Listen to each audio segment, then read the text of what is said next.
자, 공산품을 넘어서 IT 제품까지 중국의 저가 공세가 우리나라 산업 곳곳을 강타를 하고 있습니다. 우리 기업의 피해가 현실화된 지 지금 계속 이어지고 있습니다. 장기화될 수 있다는 지적이 나오고 있어서요. 적극적인 대비가 필요한 상황인데요. 두 분 모시고 한번 이야기 나눠보죠. 한국투자증권의 박재영 차장님, 그리고 경제 유튜버이자 작가인 범송공자 장우진님 나오셨습니다. 두 분 어서 오세요. 어서 오세요. 알리랑 테무를 사용하는 국내 이용자들이 점차 늘고 있는 것 같아요. 그래서 요즘 SNS에는 뭐 테무에서 온 전우성, 테무에서 온 안유진 막 이런 식으로도 꽤 유행하고 있잖아요. 네. 그래서 관련한 자료도 오늘 작가님께서 좀 준비를 해오신 것 같아요. 네. 함께 볼까요? 네. 네. 네. 지금 안 나오고 있나요? 네네, 나올 겁니다. 네. 아, 네. 테무에서 산 뭡니까 이게? 이 테무에서 샀다가 반품한 정우성인데 이거 혹시 아시나요? 이 알아요. 사과해요 나한테 네. 그 정우성이 그 빠담빠담이라는 드라마에서 했던 대사를 한번 해주실 순 없죠? 저는 그런 거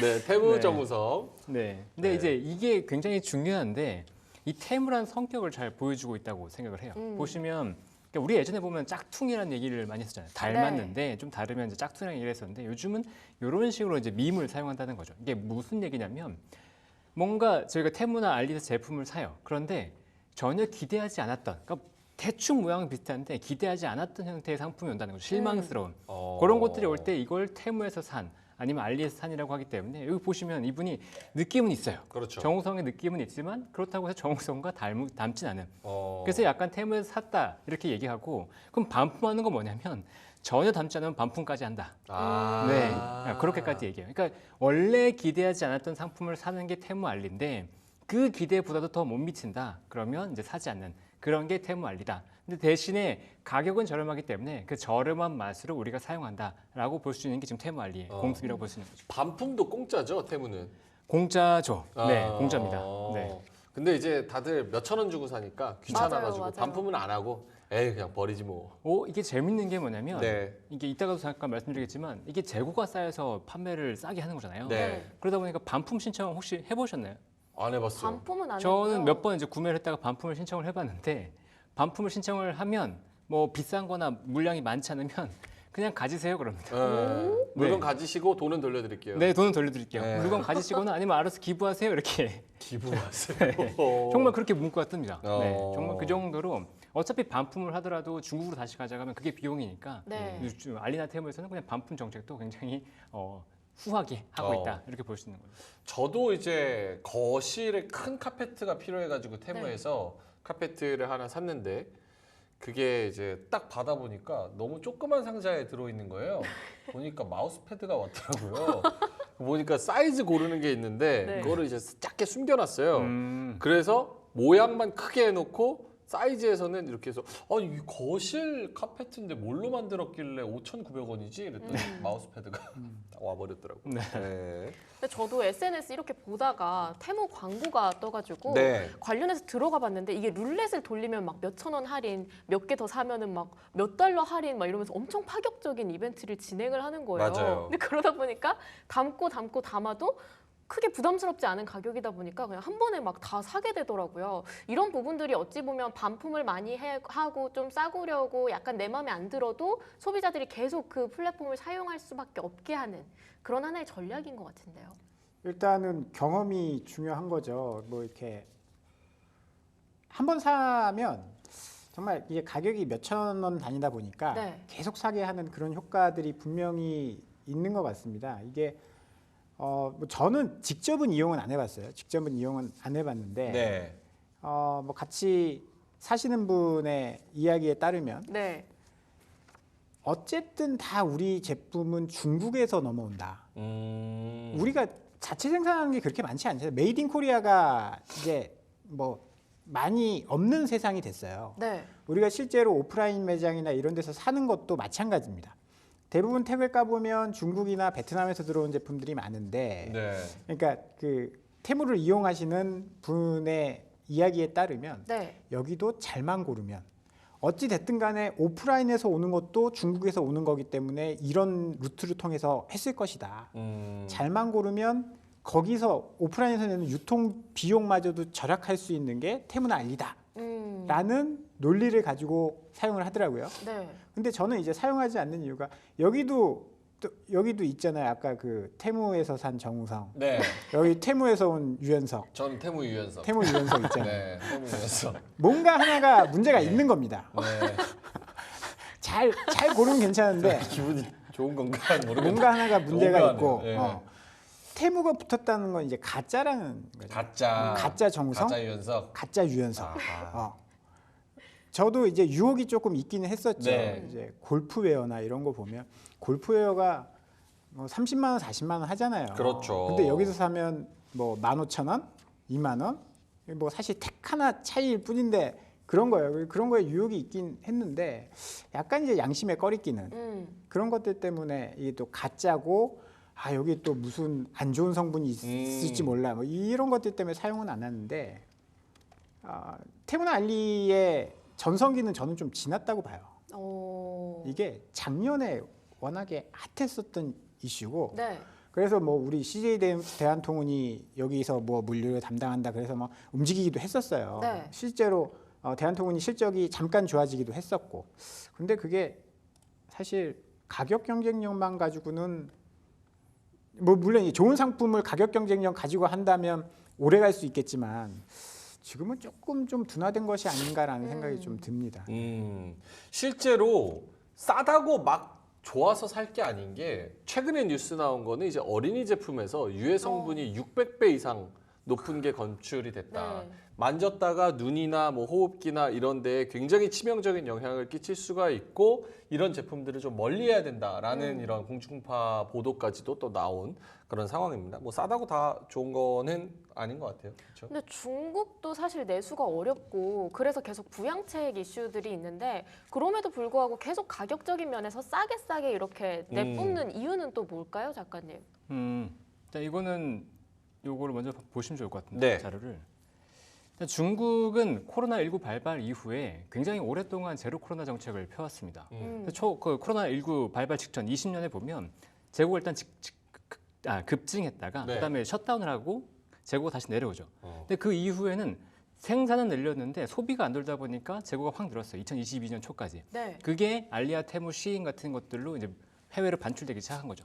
그러면서 재고가 뚝 떨어지는 게 보이실 거예요. 그러니까 굉장히 저가 공략으로 글로벌리 나가기 시작하면서 떨어졌는데 또 지금도 중국은 이제 굉장히 부진한 상황, 경제가 부진한 상황으로 내몰리다 보니까 역시나 지금 재고가 올라가고 있죠. 그래서 앞으로도 중국이 이렇게 높아진 재고를 기반으로 해서 물량들을 밖으로 내보낼 가능성은 높다 이렇게 보입니다. 그러면 지금 저 재고가 22년도부터 24년도까지 저렇게 싹 빠져버린 거예요? 그렇죠. 많이 빠졌죠. 20% 정도 있다가 이렇게 재고가 뚝 떨어진 거죠. 그러니까 물론 이제 코로나19에서 이제 소비가 중국 내부에서 소비가 늘어난 것도 있고 네. 플러스 이 수출로서 이렇게 저가 상품들을 알리테무 시인을 통해서 수출하면서 이게 또 이 재고를 낮추는데 크게 영향을 줬다고 볼 수 있을 것 같습니다. 그럼 이게 지금 우려의 목소리가 일각에서 나오는 거는 예전에 그 미국의 대공황이 있었잖아요. 네. 그때도 결국은 공급 과잉, 생산 과잉으로 재고가 엄청 많이 늘어났는데 결국은 그거를 소화를 다 못해서 모두가 다 직업을 잃고 경제가 완전히 무너지는 대공황이 왔다. 근데 보면은 사설입니다. 대자뷰다. 이게 과잉 생산이라는 말에 시차를 두고 다시 울려 퍼지고 있다. 이번 상대는 중국이다. 과잉을 외치는 쪽은 미국과 유럽 등이다. 중국의 과잉 설비, 과잉 생산이 국제 경제와 정치 영역에서 어젠다로 떠오르고 있다라는 부분에서 물량 밀어내기가 한참 진행이 되고 중국이 생각만큼 경제가 올라오지 못하면서 결국 이 재고 처리를 하지 못하면 글로벌 경제는 무너질 수도 있다. 뭐 이런 우려에 섞인 목소리가 나오는데 박재영 차장님 어떻게 보세요? 충분히 그럴 수 있는데 그래도 뭐 아직까지 미국이 네.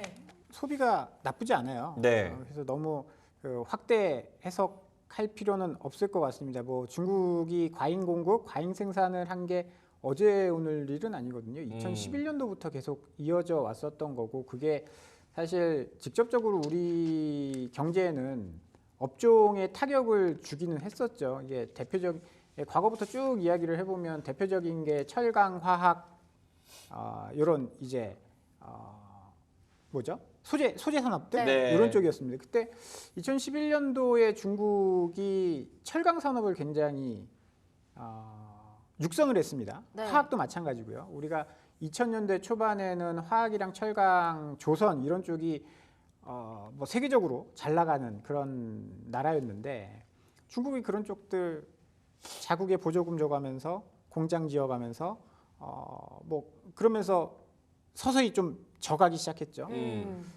그리고 디스플레이도 마찬가지입니다. 디스플레이도 LG와 삼성이 LCD가 전 세계 1등, 우리나라가 LG가 애플에 막 디스플레이를 공급할 정도로 기술력이 뛰어난 그런 나라였는데 네.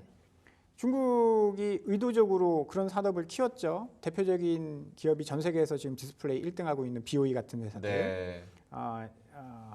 CTOT 뭐 이런 회사들을 뭐 보조금 줘가면서 세금 감면해줘가면서 막 키우다 보니까 가격 경쟁력에서 뭐 밀릴 수밖에 없죠. 그래서 뭐 삼성은 일찌감치 LCD 접었고 LG도 최근에 LCD 쪽은 접는 그런 상황들이 나오게 됐고 뭐 태양광 뭐 이런 것 말할 것도 없죠. 우리나라 네. 예전에 뭐 OCI 여러 이제 태양광 업체들이 있었는데 중국의 굉장히 저렴한 그 신장 지역에 굉장히 저렴한 전기요금, 이 태양광 같은 경우에는 제조원가의 40%가 전기요금인데 네. 그 전기요금을 압도적으로 싸게 해주면 우리나라 국내 업체들이 버틸 재간이 없는 거죠. 그렇죠. 뭐 그런 것들 과잉 생산으로 인해서 밀어내기 한 경험들은 지금 최근 10년 동안 우리 경제를 계속 조금 압박해 오고 있는 건데 그래서 미국도 관세를 매기겠다는 거 아니겠습니까? 관세를 매겨서 규제를 하겠다라는 거고 뭐 중국이 이런 소비재들을 너무 싸게 만들어 가지고 공급 과잉으로 다 같이 죽는다라는 거는 조금 아직은 너무 과한 시나리오고 중국과 산업이 경쟁하고 있는 우리 입장에서는 네. 그렇게 달가운 소식은 아닌 거죠. 아직은 좀 그렇게 세계 경제적으로는 걱정할 부분은 아닌 것 같다. 범성 공장님은 어떻게 보세요? 잘 생각해 보면 이미 중국의 역할은 세계 공장이었어요. 그러니까 이 중국의 저가 상품들, 알테시에서 만드는 이런 저가 상품들과 경쟁할 수 있는 제품들이 많냐? 그래서 이 경쟁을 통한 공급 과잉이 굉장히 심각하냐라고 본다 그러면 네. 그렇지는 않거든요. 그러니까 물론 베트남이나 인도네시아 이런 쪽으로 뭐 생산 시설이 약간 이전되고 있긴 하지만 선진국에서 이런 제품을 가지고 경쟁하는 건 아니에요. 그렇다 그러면 이 대공황 때를 보면 선진국 중심으로 해서 그때 그 무기나 이런 것들을 중심으로 공급 과잉이 있었다가 그게 쭉 빠진 그런 영향이 대공황이 있었던 건데 이미 생산 시설을 중국한테 맡겼고 중국이 약간 이제 공급 과잉으로 해서 가격이 떨어졌다. 그럼 이거는 지금 어떤 영향을 주고 있냐면 오히려 글로벌 인플레이션을 낮춘 역할을 하고 있는 거죠. 그래서 이 자체가 새로운 대공황을 만들 수 있을 거다 이렇게 보이지는 않습니다. 그러면 앞으로 어떻게 되는 거예요? 만약에 미국이 대중국 관세를 더 올려버려서 이렇게 공급 물량을 밀어내는 거를 좀 차단하려고 하고 중국은 재고는 쌓이는데 요거를 다 내보내지 못하고 이런 부분에서 중국이 만약에 경제가 살살살살 죽고 이러면 중국 경제만 안 좋아지는 거예요? 아니면 세계 경제도 전체적으로 다 안 좋아진다고 봐야 되는 거예요? 일단 관세를 올리면 글로벌 인플레이션이 올라가기 때문에 그건 네. 분명히 부담이 있긴 할 텐데 네. 그래도 관세를 매긴다고 할 때 중국의 제품들이 수출이 안 될 거냐? 또 그렇진 않은 게 잠깐 이것들 가격 비교를 한번 보시면 이게 지금 쿠팡에 똑같은 물건이 올라와 있는 걸 볼게요. 네. 쿠팡이 지금 36,900원에 올라 있는 게 알리테무에서 구매하면 12,000원 정도에 되고 있어요. 반값이다. 반. 네, 동일한 슬리퍼 같은 경우에 네. 쿠팡에 10,000원 정도에 팔리는 게 지금 알리테무에서 1,800원이에요. 그럼 여기에 관세를 60% 매겠다고 한번 네. 생각해 보세요. 아하, 네, 그래도 가격 경쟁력이 있어요. 그렇네요. 네, 그렇다고 해서 중국이 수출을 못할 거냐 그렇게 보이지는 않는다는 거죠. 그러니까 알리테무 시인이 여전히 경쟁력을 갖고 있기 때문에 뭐 중국에서 재고를 쌓아서 판매하는 것들이 나가는 것들은 뭐 여전히 할 거다. 네. 뭐 이렇게 보이고 중국은 그 가운데서 가전 향을 비롯해서 중국 내부의 소비를 계속해서 부양하려는 정책들을 펼 겁니다. 그러니까 지금은 정책을 펼지 못하고 있는데 트럼프가 어떻게 나올지 모르니까 이후에 정책들이 나온다 그러면 결국 소비와 부동산이 살아나면서 중국 내부의 소비가 같이 올라갈 수 있어요. 그러면 재고에 대한 과잉 재고에 대한 부담은 좀 사라질 수 있겠죠. 알겠습니다. 글로벌 경제로 봤을 때는 아직까지 무언가 크게 우려하는 거는 조금 기우에 가깝고 조금 더 좁혀서 우리나라 산업으로 좀 좁혀보겠습니다. 네. 지금 기사가 나온 게 자동차랑 부품, 화장품, 유통 등 대부분 업종이 중국 공장을 팔거나 사업을 철수를 하고 있다. 그래서 철강도 마찬가지고 뭐 무슨 자동차, 뭐 독일 기업, 무슨 뭐 비아디가 선전한다, 뭐 등등등등 굉장히 많은 부분에서 그리고 또 다른 기사는 스타벅스도 중국에서 철수한다. 왜냐하면 뭐 중국의 저가 커피가 네. 워낙 활개를 치고 있어서 스타벅스도 장사가 안 된다. 우리나라에서 가장 크게 좀 뼈 아프게 좀 피해를 받는 산업 혹은 대표적으로 우리가 좀 주목해봐야 될 산업 뭐 이런 게 있을까요? 뭐 다 얘기. 제가 다 해버렸어요. 예. 전기차 혹은 반도체? 반도체. 자동차가 지금 현대차가 2016년도에 점유율이 현대기아 합산으로 한 6% 중반 정도 됐었는데 네. 지금은 몇 %인지 아세요? 몇 %예요? 올해 5월 기준으로 1.2%. 현대차도 0%대, 기아차는 0.3%인가? 네. 그러니까 뭐 거기에는 여러 가지 설도 있고 막 해요. 2016년부터 감소하기 시작했으니까 사드 문제가 컸다. 네. 저는 그것도 맞는 이야기인데 경쟁력이 없었다라는 거죠. 예전에 그러니까 중국 시장이 엄청 클 때 2000년도 초반에 현대기아차가 어떤 행동을 했냐면 미국에서 장사가 안 될 때였습니다. 미국에서 장사가 안 되면 미국에서 안 팔리는 차 중국으로 밀어내기. 그럼 중국 사람들은 사실 뭐 그 당시에 차를 만드는 변변한 기술도 없었고 잘 몰랐고 해서 현대기아차를 많이 사줬단 말이에요. 네. 좋지도 않은 차들을. 그 당시에는 뭐 제네시스는 거기도 뭐 나가지 않고 있고. 그런데 2016년 이후부터 전기차 시장이 굉장히 급속도로 성장을 하게 됩니다. 중국 내에서. 네. 정책적으로. 네. 근데 전기차 보면 뭐 인정하고 싶진 않지만 중국도 잘 만듭니다. 그렇죠. 그러면 기존에 미운 털이 박힌 이제 한국 차 가뜩이나 그렇게 뭐 좋아 보진 않는데 우리나라 자국 그 전기차들이 굉장히 좋게 잘 나온다. 뭐 허가도 안 내준 건 사실이에요, 사실. 근데 뭐 그런 걸 차지하고서라도 지금 중국의 전기차 시장이 굉장히 빠르고 싸고 좋게 잘 만들고 있다라는 네. 점이 이렇게 가격을 다운시킨 요인이다.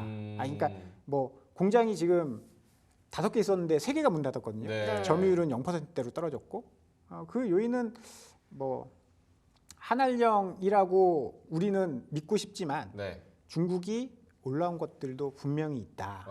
경쟁력이 올라온 것들도 있다. 어떤 뭐 정부가 지원을 해줬던 기술을 훔쳐갔던 네. 뭘 하든 간에 어찌 됐든 간에 이제 어느 정도 레벨이 올라온 건 있다라는 점에서 봤을 때는 쉽지 않을 수도 있다. 근데 사실 현대차 입장에서 봤을 때는 중국 시장을 포기하고 유럽이나 미국에서 굉장히 선전을 하고 있고 전기차, 하이브리드 그리고 좀 하이엔드 자동차, 럭셔리 자동차 플러스 그냥 일반 내연기관차 쪽에서도 굉장히 선전하면서 맞아요. 실적도 사상 최고치에서 거의 계속 놀고 있는 그런 상황이잖아요. 그런 부분은 좀 좋게 평가할 수 있지 않습니까? 그럼요. 현대차가 나쁘다라는 게 아니라 네. 중국 시장에서 그거는 좀 실기를 한 거다.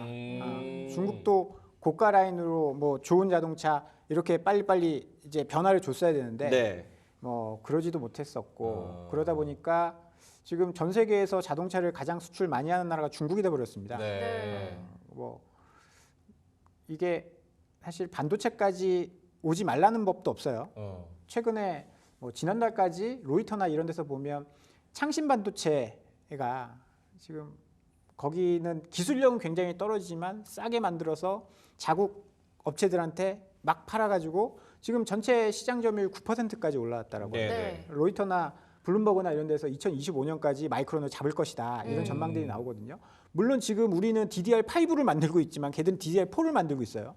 근데 다 이런 식으로 추격을 해왔다는 거예요. 처음부터는? 중국이 처음부터 막 신기술을 막 해가지고 하진 않았고 저가 이런 거 다 갈아 넣어가지고 밀어내게 하고 자국 기업 밀어내게 하고 그러다 어느 정도 크면 그렇죠.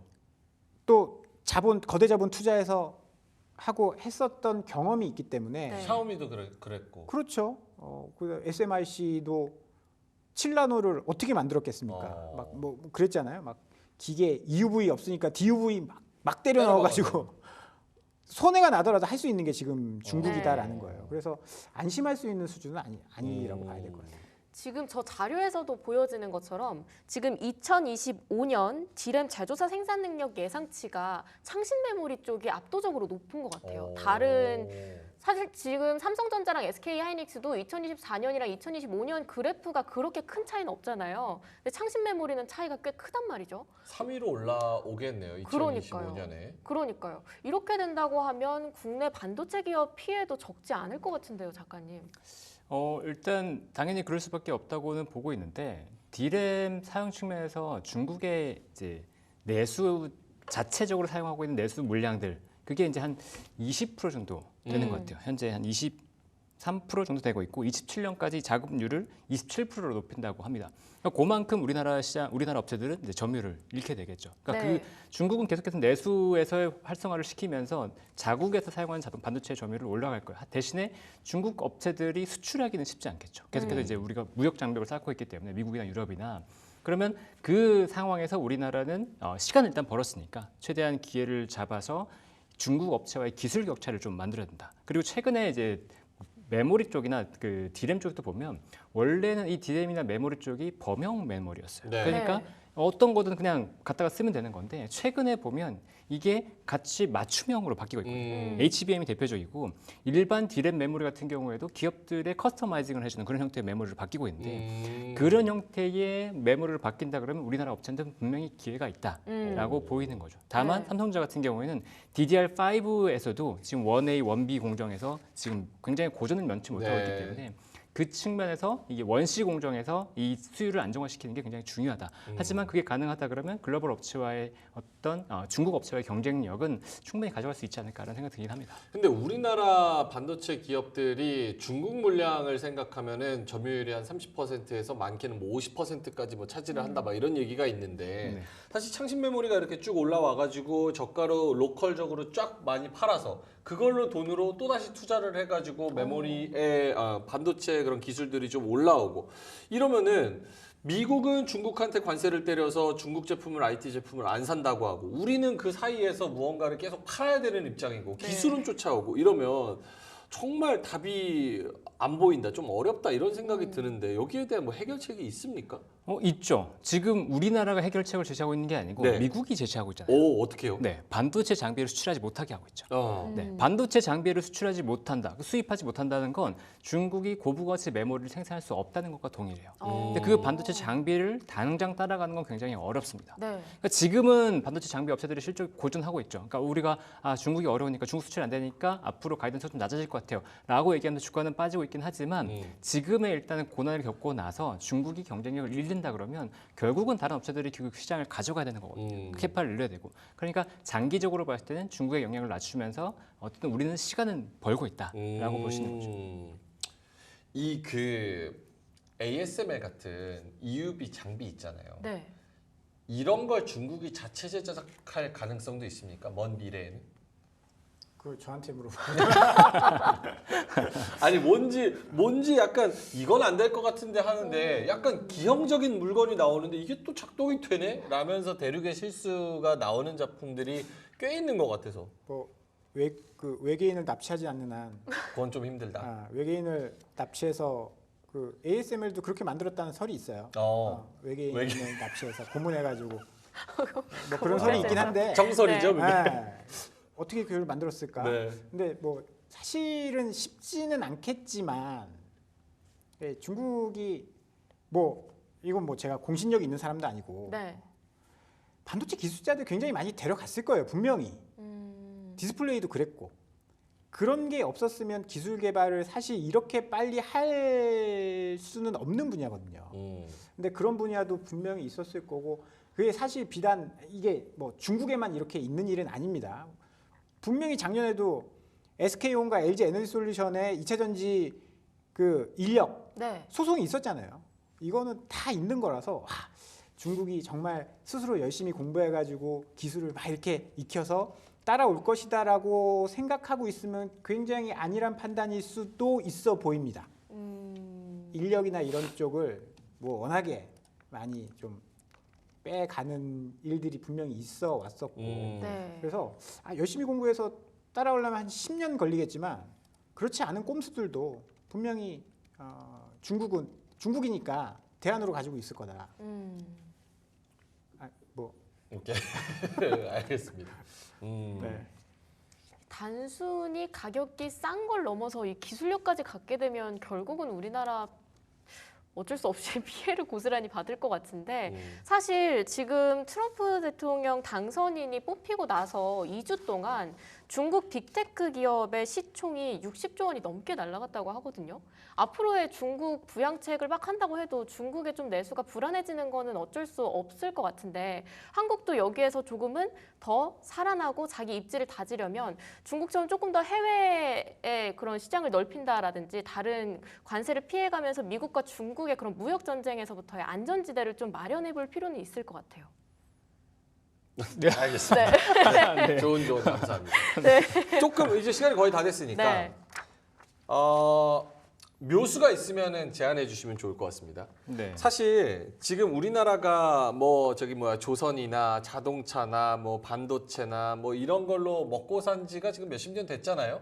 그리고 이제 넥스트 스텝으로 넘어가야 되는 그런 상황인 건데 기초과학기술로는 일본한테 밀리고 이제 우리가 먹던 거는 중국이 치고 올라오고 있고 각 나라의 고립주의는 더 강해져 나가고 있는 상황에서 우리가 굉장히 큰 위기에 처한 건 맞는 것 같습니다. 그래서 여기서 돌파해야 될 부분은 아무래도 소프트웨어나 플랫폼에 대한 그런 AI 기술, 뭐 신개념에 대한 에너지, 뭐 이런 부분이 다음 우리 또 50년의 먹거리가 될 것 같은데 이게 미국이 패권을 내주기도 굉장히 힘들 뿐더러 우리나라 약간 정치권에서도 같이 도와줘야 되는 것 같은데 이게 좀 부족한 것 같아요.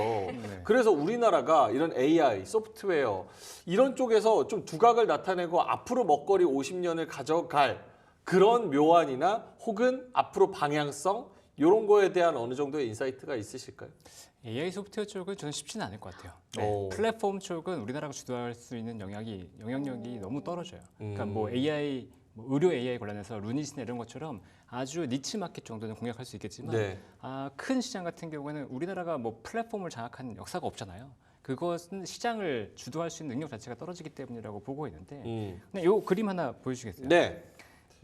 그 독일이 지금 굉장히 어렵잖아요. 오. 독일이 굉장히 어려운 이유가 뭔지 혹시 아세요? 크게 두 가지 두 이유를 가지. 잡고 있는데 하나가 중국에 대한 의존도를 너무 높였다. 두 번째가 러시아에 대한 LNG PNG 의존도를 너무 높였다. 두 가지였어요. 근데 우리나라는 어떻게 보면 운이 없었지만 어떻게 보면 운이 좋은 게 한한령을 두드려 맞았어요. 중국한테 한한령을 미리. 두드려 맞았어요. 네. 네. 그렇기 때문에 중국에 대한 의존도가 높지 않아서 상대적으로 휘청거리는 게 좀 덜해졌죠. 네, 그건 오히려 다행이라고 보고 있는데 이 사진이 뭐냐면 파워라고 하는 유튜버예요. 유튜버인데 턱걸이 유튜버. 네, 턱걸이 유튜버. 알죠, 저. 네, 이분이 네. 그러니까 우리나라 1등한 분인데 암투병 환자예요. 암투병 환자. 네, 암투병 환자인데 그걸 이겨내기 위해서 턱걸이를 했고 1등까지 했던 어. 그런 분인 거죠. 지금도 굉장히 고통을 받고 있는데 이런 상황, 우리나라가 이런 상황이 있고 암투병 환자 같은 이런 상황이 있고 이것을 이겨내기 위해서 만약에 여기서 더 노력한다면 충분히 이겨낼 수 있는 환경은 좀 되고 있다. 반대로 오히려 지금 미국이나 유럽이나 이렇게 각자 도생으로 가고 있고 중국을 견제하는 상황이 되고 있기 때문에 우리 계속 얘기 드리지만 우리는 시간을 벌고 있다. 시간을 벌고 있기 때문에 이 번 시간을 기반으로 해서 경쟁력을 높여가는 그런 전략을 써야 된다라고 보고 있고요. 또 반도체 같은 경우에는 글로벌 보조금 지급 정책이 있었는데 우리나라 같은 경우에는 사실 그 민주당 정부 쪽 중심으로 해서 반도체에 대한 지원금 굉장히 박했어요. 네. 그래서 오히려 이제 용인 클러스터를 개발하는 걸 중심으로 해서 반도체 쪽을 적극적으로 지원한다 그러면 오히려 이쪽에서 승산이 있지 않을까.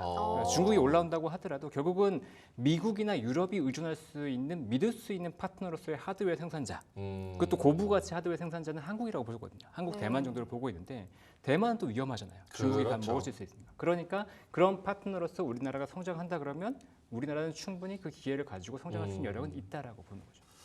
그 안에서도 지금 기회는 있다. 무언가 있죠. 변화가 일어나고 있을 때는 항상 그 틈이 있기 때문에 그 네. 틈을 잘 파고 들면은 소프트웨어는 어렵지만 하드웨어 쪽에서는 충분한 파트너가 될 수 있다. 그렇죠. 네.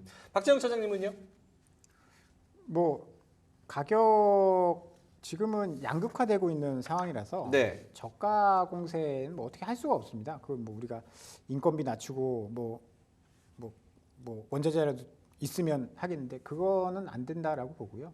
결국 우리는 기술 경쟁력으로 헤쳐왔습니다. 반도체도 사실 일본보다 싸고 잘 만들었기 때문에 이렇게 올 수 있었던 거고 지금 힌트를 주는 게 저는 HBM이라고 생각을 해요. HBM. 뭐 다른 거 범용 반도체 가격 떨어진다 하더라도 HBM 쪽에는 계속 뭐 잘 팔고 있잖아요. 이렇게 네.